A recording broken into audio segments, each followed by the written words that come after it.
Line of actual control पर चीनी फौज ने हमला करके भारतीय फौजियों को मौत के घाट उतार दिया है, जिनकी तादाद से मुतालिक भारत का कहना है कि 3 फौजी हलाक हुए हैं, जबकि भारतीय मीडिया ने ज़राए से खबर चलाई है कि हलाक होने वाले भारतीय फौजियों की तादाद 20 है।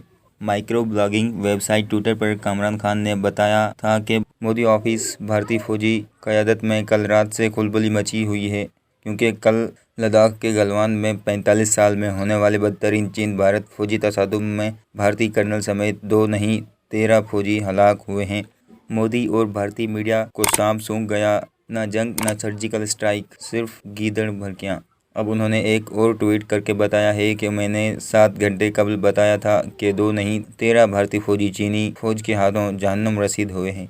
अभी इंडिया टुडे ने भारतीय फौजी ज़राए से खबर दी कि कल भारत के 20 फौजी चीन ने मारे। दूसरी जानिब भारतीय न्यूज़ वेबसाइट न्यूज़ 18 इंडिया ने ज़राए से दावा किया है कि चीनी हमले में 20 भारतीय फौजी हलाक हुए हैं।